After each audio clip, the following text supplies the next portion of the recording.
Tu m'as manqué, Bruxelles, je t'aime, Bruxelles, je t'aime. Tu m'as préféré, Bruxelles, je t'aime, Bruxelles, je t'aime. Hola y bienvenidos a Bruselas Te Quiero, el programa semanal de Euronews sobre asuntos europeos. En Bruselas Te Quiero hablamos de los temas europeos más destacados de la semana y analizamos lo que está en juego para ustedes y, claro, para Europa. Soy Maeve McMahon.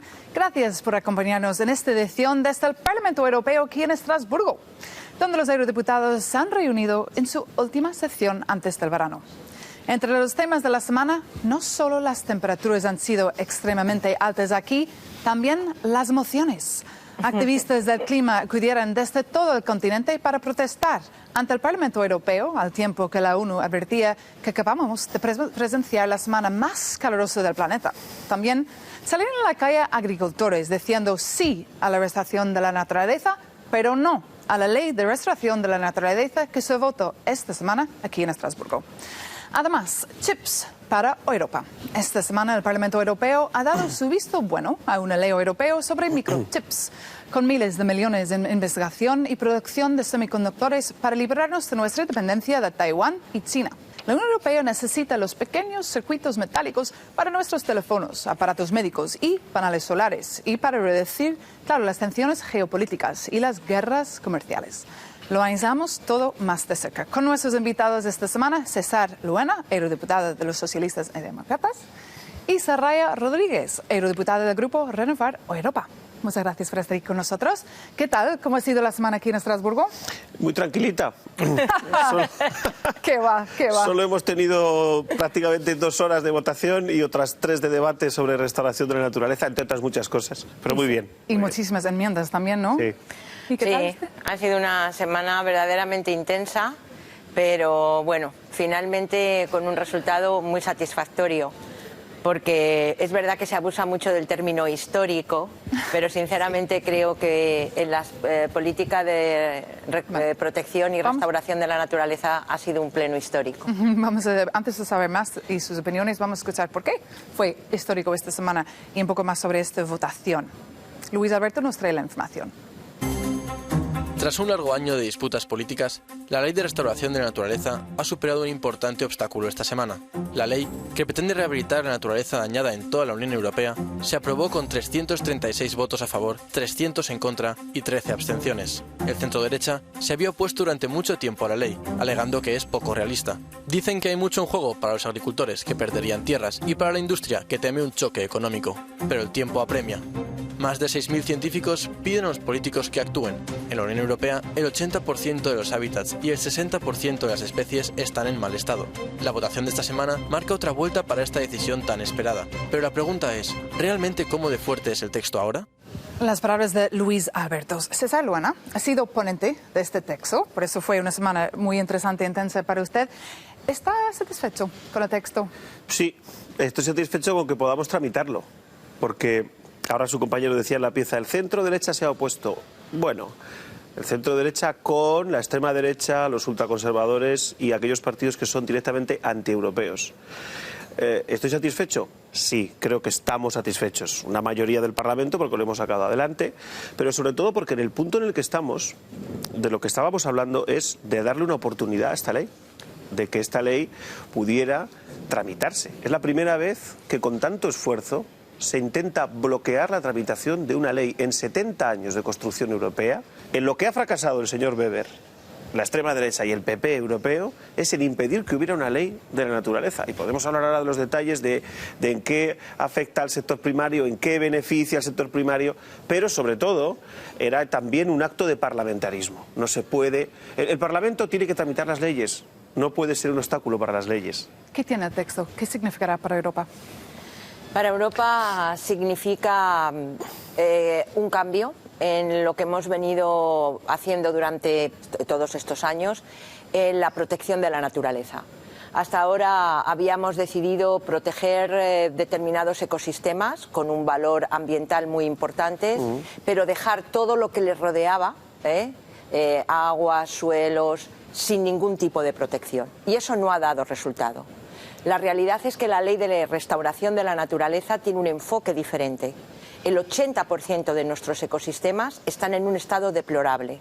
Por lo tanto, restaurar significa hacer que puedan convivir de manera sostenible actividades económicas, actividades primarias como la agricultura, la ganadería, actividades sociales, socioculturales de la gente que vive en nuestros territorios con una buena condición, un buen estado de nuestros ecosistemas. Y esto es fundamental, es el cambio y el punto de inflexión. No hay posibilidad de crecimiento ni desarrollo económico en Europa si no garantizamos el buen estado de los recursos naturales, que son la fuente a través de la cual podemos generar industria, podemos generar seguridad alimentaria, podemos generar una buena vida para nuestros ciudadanos. Pero no todo el mundo estaba de acuerdo con usted, por eso hemos visto mucha oposición también en el Parlamento. Y el caso es que hemos visto también muchísimas enmiendas, 136 enmiendas. ¿Esto qué quiere decir? Que el texto es mucho más suave. Bueno, no, esto lo que quiere decir es que habíamos hecho un ejercicio de negociación muy potente en la Comisión de Medio Ambiente. En buena parte se había incorporado el PP hasta que el señor Weber les mandó bloquear y, por tanto, como no hubo un informe final, empatamos en la comisión a 44 votos. Eso significa que el informe final, en el que habíamos acumulado unos pactos enormes sobre financiación, sobre participación pública, sobre polinizadores, sobre los bosques, sobre eliminar barreras de los ríos, sobre cómo proteger a humedales y turberas, lo estaba adelantando un poco ahora y diciendo Soraya. ¿Qué ocurre? Que ese instinto asesino de bloqueo del PP europeo provocó que todo eso tuviera que trasladarse mediante, una enmienda bien presentada oportunamente por el Grupo Liberal, por el Grupo de Renew, basada en la aproximación general del Consejo de la Unión Europea, y dos, también con las enmiendas, en este caso presenté yo, el Grupo Socialdemócrata, provenientes de esos compromisos que habíamos adquirido, que mejoraban, completaban el texto que había propuesto la Comisión Europea. ¿El resultado final cuál ha sido? Pues un resultado complejo que tenemos que, a partir del próximo miércoles, empezar a pulir, a modular, por así decirlo, porque es verdad que algunas enmiendas conservadoras, bastante reaccionarias, se colaron ayer en el texto. Es curioso, que sé que ahora el Partido Popular está diciendo, bueno, algunas cosas hay. Sin embargo, mantuvieron hasta el último momento el voto en contra, incluso de que el texto volviera al Comité de Medio Ambiente para poder iniciar las negociaciones interinstitucionales. Y hay que decir que, por desgracia, el PP no está aquí con nosotros porque no estuvieron disponibles para venir, pero fueron invitados, pues claro, hubiera estado muy interesante tener igual no les ha opinión. dejado Weber tampoco venir. No, Manfred Weber no creo que hable español, pero bueno. Me gustaría también saber lo que piensan los jóvenes, porque los jóvenes activistas climáticos de toda Europa viajaron a Estrasburgo para recordar a vosotros, a los eurodiputados, lo que estaba en juego aquí para el medio ambiente. Hemos hablado con un activista belga y también con la activista sueca Greta Thunberg, que iniciaron las huelgas Fridays for Futures en 2018 y movilizaron a miles y miles de personas en todo el mundo. Escuchen. Uno de nuestros lemas es la naturaleza del futuro. Todas nuestras ambiciones medioambientales no van a ser realizables si no tenemos una ley de restauración de la naturaleza. Pero va más allá. También está en juego la seguridad alimentaria. Se trata de la resistencia de Europa a los grandes fenómenos climáticos y también de los medios de subsistencia de los agricultores. Siguen pidiendo el aplazamiento de todas las normativas medioambientales. Está claro que con las altas temperaturas que tenemos hoy aquí no tenemos tiempo, pero no están dispuestos a escuchar. Nuestro mensaje a los políticos es que elijan la naturaleza por encima del beneficio y la codicia. Si no protegemos a la gente, innumerables personas van a perder sus vidas y sus medios de subsistencia. Y es el mundo natural el que está en juego. Palabras de Greta Thunberg ahí. Y Soraya, usted estuvo ahí en la manifestación, ¿no? Y cogió también el micrófono para hablar. Cuéntanos, ¿qué tal fue? Bueno, había una manifestación de los jóvenes europeos y a mí me parece que efectivamente ellos estaban reflejando que esta ley, que es importantísima para nuestros ecosistemas, no solo va de la protección de nuestros suelos, el agua, sino que va también de derechos humanos.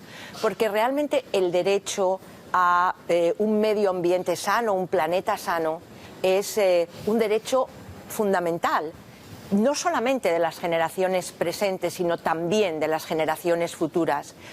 Cuando hablamos de sostenibilidad, estamos diciendo que tenemos la obligación de dejar a las próximas generaciones un planeta en buen estado, para que ellos también, con los recursos naturales, puedan desarrollar una vida digna en el planeta. Y eso lo representaba muy bien esa manifestación de jóvenes. Y estuvieron también aquí durante la semana para escuchar también las votaciones y estaban un poco decepcionadas, quizás al final, porque claro, fue un poco suave, pero como hemos dicho. Pero, César, ¿qué impacto tienen estos jóvenes? ¿Qué impacto tiene Sí, sobre el Green Deal y todo lo que están decidiendo aquí? Hombre, yo ayer cuando ya terminó la votación hacía referencia a dos colectivos. Sí. Uno son los jóvenes. Yo creo que han sido la señal de alarma más potente para muchos grupos políticos, incluido el mío. Nosotros hemos tenido un compromiso medioambiental siempre muy fuerte, pero es verdad que cuando estas organizaciones juveniles, pero en general las generaciones más jóvenes, muestran esa ansiedad climática, será por algo. Y es porque creo que han sido los que mejor han entendido por qué hemos tenido una pandemia hace nada. Hace escaso, yo creo que ni un mes, que la OMS desactivó la alarma mundial por una pandemia. El COVID-19 tiene una relación directa con la crisis de los ecosistemas y con la crisis de la naturaleza, directa. La zoonosis directa. Y creo que los jóvenes son los que mejor han entendido qué planeta van a heredar y cómo quieren vivir, y cómo quieren vivir con el planeta y no contra el planeta. Y por otro lado, hay un colectivo que creo que es muy importante que no nos olvidemos, que es la comunidad científica. Es la gran salvadora, desde la plataforma IPBES al programa Copernicus, que es buenísimo, que tenemos aquí, que es el que ha detectado que Europa se está calentando el doble que el resto del planeta. Nos estamos calentando el doble. Es decir, que lo que vivíamos aquí el martes, 37 grados en Estrasburgo, y después piedras así, es fruto de ese calentamiento el doble que el resto del planeta. Por tanto, jóvenes y científicos, los mejores aliados que hemos tenido los grupos políticos. Pero aún así hay muchos políticos aquí en este Parlamento que no escuchan a la ciencia, que no lo toman en serio. Bueno, sí, aquí siempre se pone como un obstáculo, una necesidad. No, necesitamos más evidencia científica. Mire, es claro que lo que nos sobra es evidencia científica y lo que falta es valentía política para actuar. Y eso ha quedado muy claro durante la tramitación en estos meses de la Ley de Restauración de la Naturaleza. A mí me gustaría señalar un elemento que es muy importante. La Ley de Restauración de la Naturaleza y el proyecto que hizo la Comisión de Medio Ambiente, que no salió por el empate, 44 votos a favor, 44 por la derecha y la extrema derecha de esta Cámara, tiene un gran apoyo. No solamente lo apoya más del 80% de los ciudadanos europeos, que se han manifestado en distintas encuestas diciendo sí, es necesario proteger la naturaleza, proteger nuestras ciudades.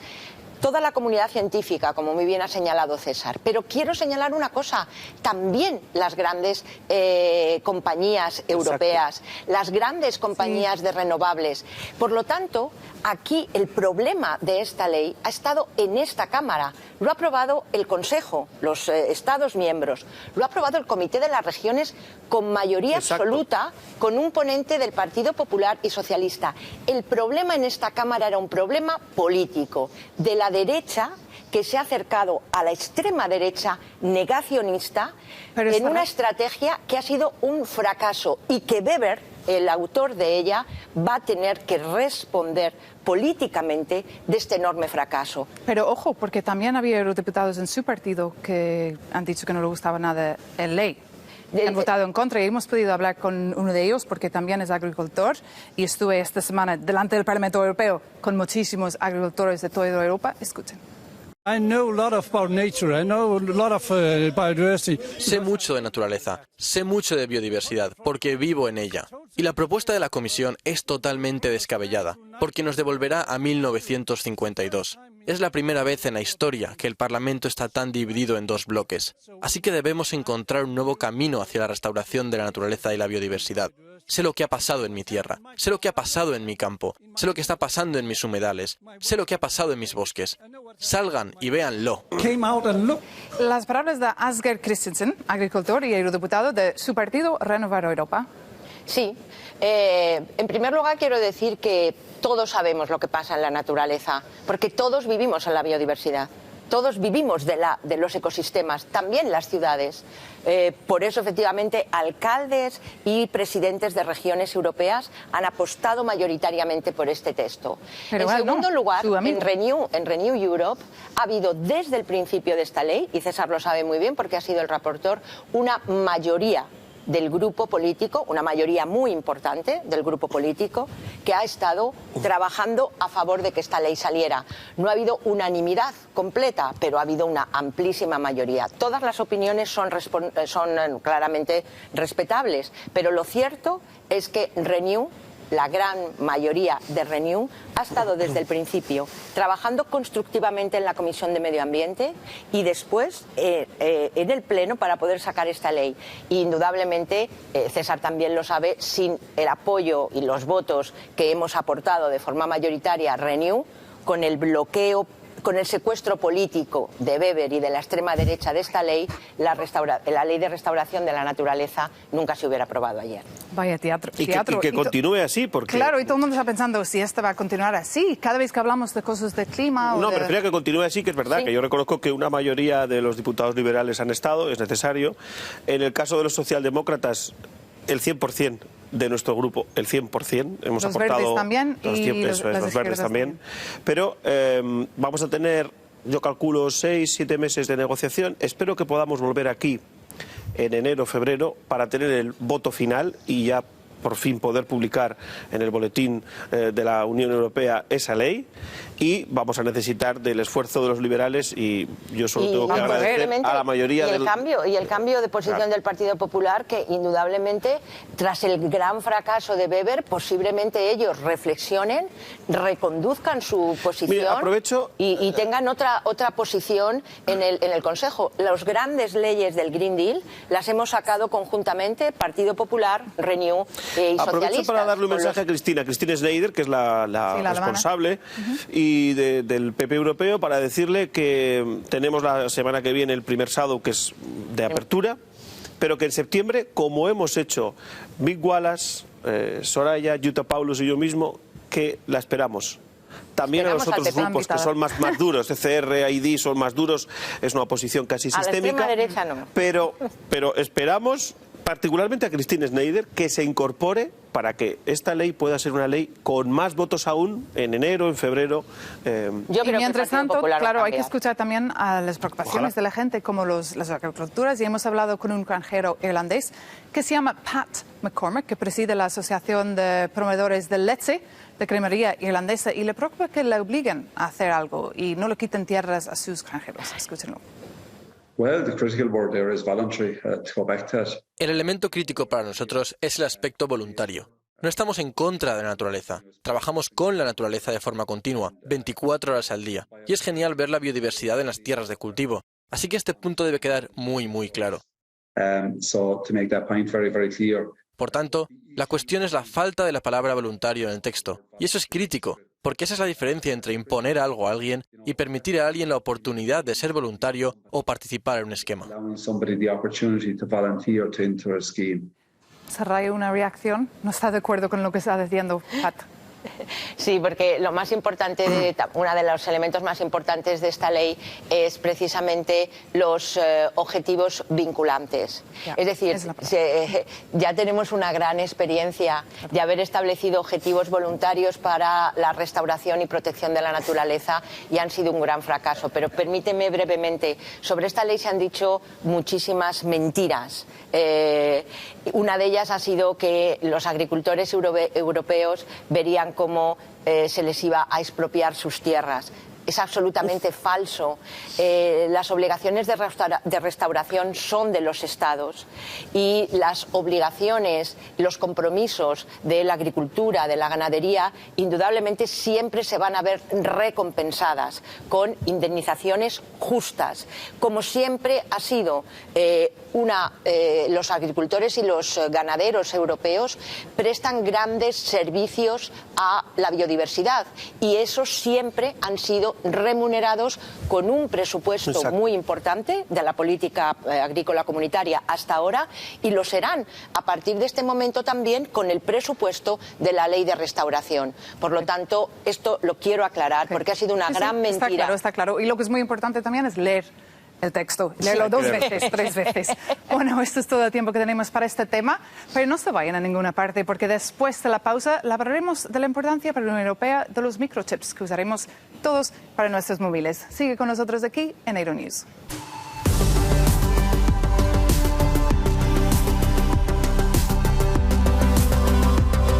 Bienvenido de nuevo a Bruselas Te Quiero.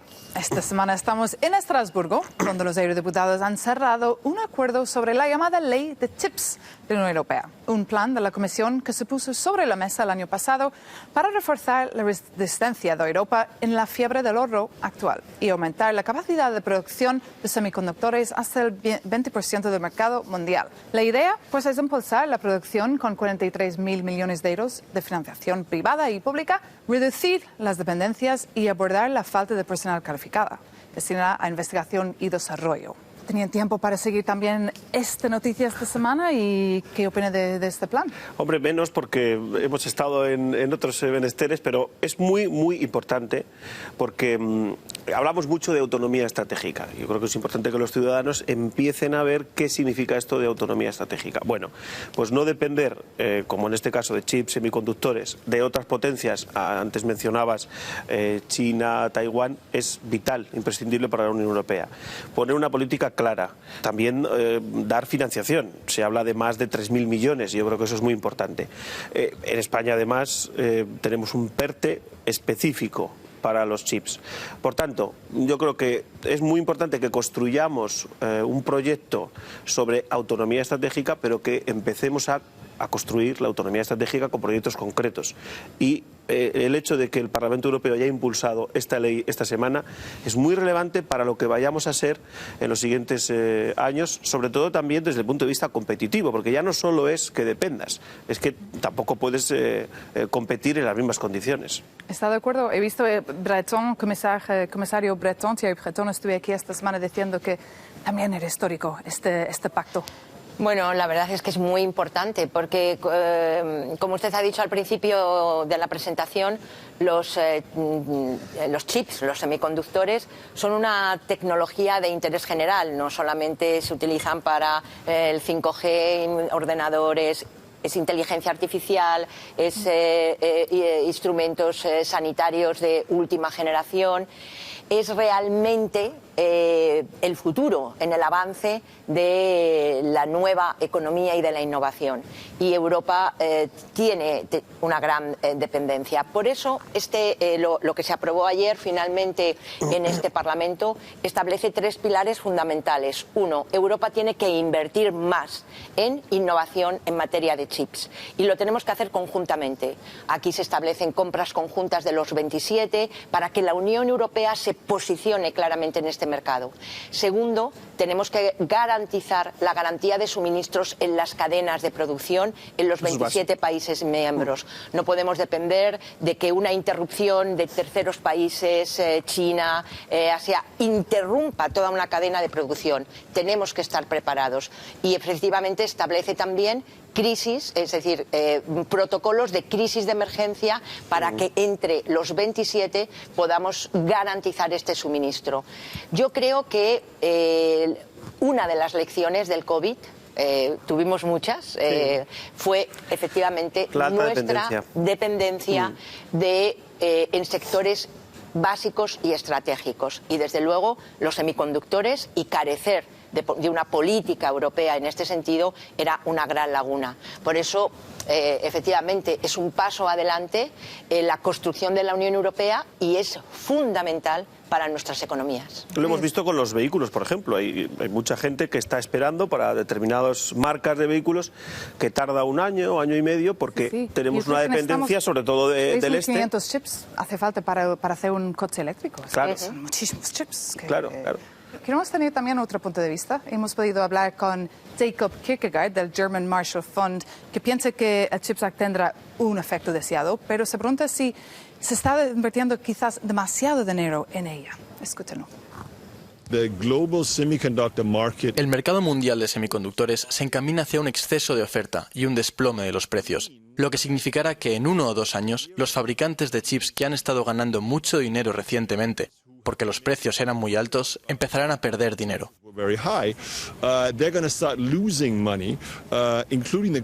Incluidas las empresas que recibieron mucho dinero de los contribuyentes. Así que sí, tendrá el efecto deseado. pero vamos a crear una situación de exceso de oferta y precios más bajos.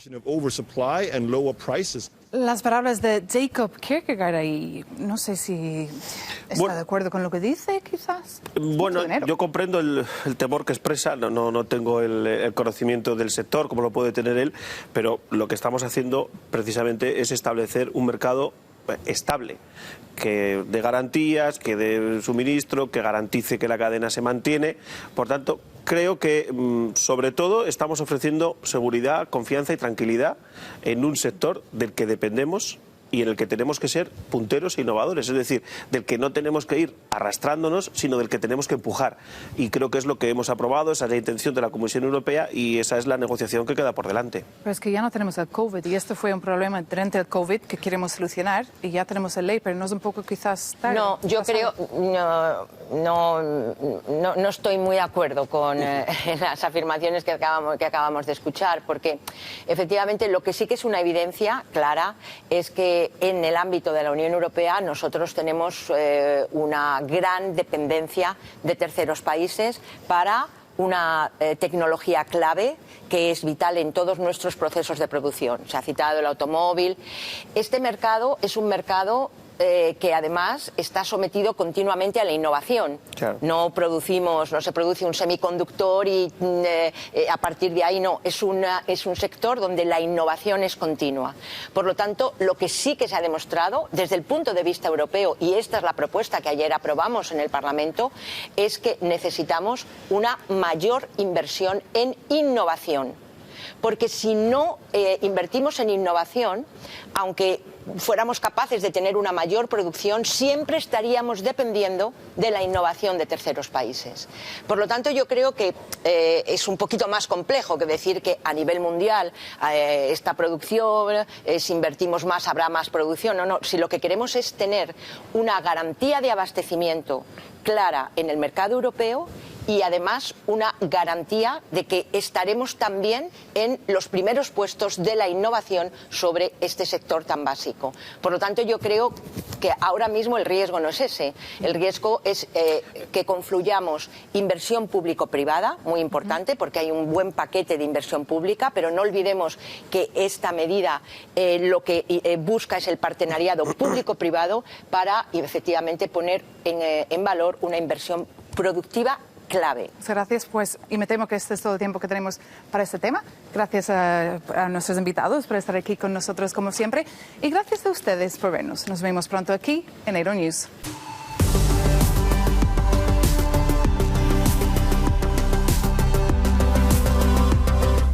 Hola y bienvenidos a Bruselas Te Quiero, el programa semanal de Euronews. Soy Maeve McMahon.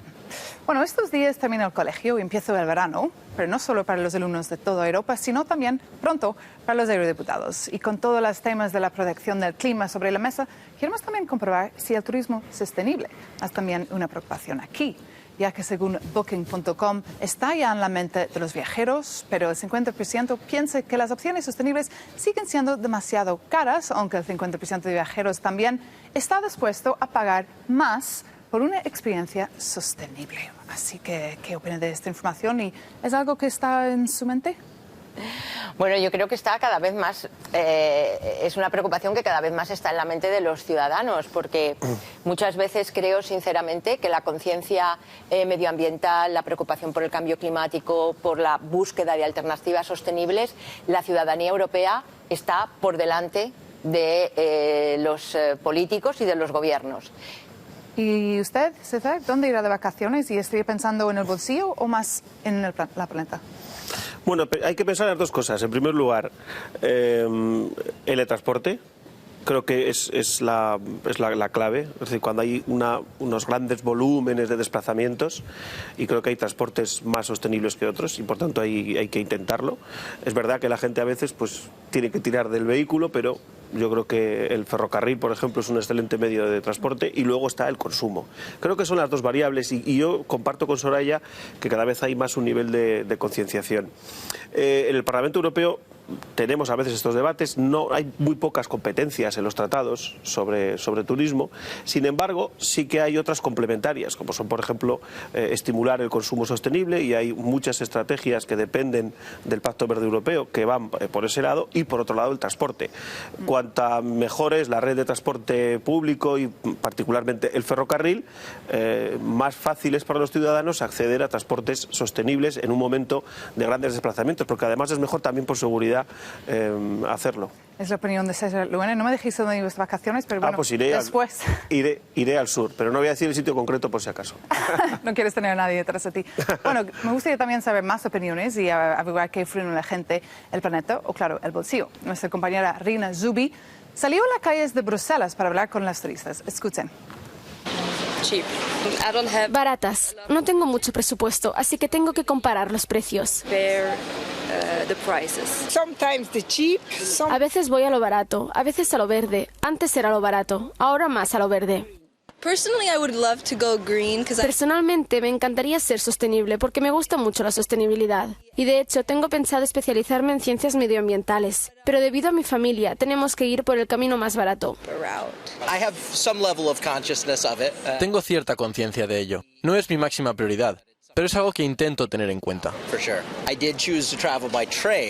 Una vez en Europa he optado por viajar en tren en lugar de en avión, y fue una elección consciente, sabiendo que era más ecológico. Pues la mayoría de la gente quiere ir a lo barato, sobre todo este verano, porque los gastos también están un poco más reducidos, ¿no?, con la crisis. Claro. Bueno, la verdad es que hay muchas iniciativas por ejemplo, yo soy de una comunidad en España, Castilla-León, que es una comunidad con muchísimos pequeños municipios, muchísimo medio rural, donde el turismo rural se ha colocado como una de las actividades importantes para la economía de nuestra comunidad autónoma, de nuestra región. Y todas estas iniciativas de desarrollo rural están basadas ya con la filosofía de la sostenibilidad. Creo que, por ejemplo, después de la pandemia, que mucha gente se fue a pequeños municipios a pasar en los confinamientos, hay también una visión de... Se ha redescubierto, yo creo. Esa búsqueda. El turismo de naturaleza se ha redescubierto, precisamente ahora que hemos pasado tiempo hablando de la naturaleza. Ok, César, esto es todo el tiempo que tenemos para este tema. Lo siento mucho, pero ya nos quedamos sin tiempo. Gracias por estar aquí con nosotros y gracias a ustedes por vernos. Si desean enviarnos comentarios, nuestra redacción de correo electrónico es bruselas.tequiero@euronews.com. También pueden encontrarnos en Instagram y Twitter. Hasta pronto aquí en Euronews.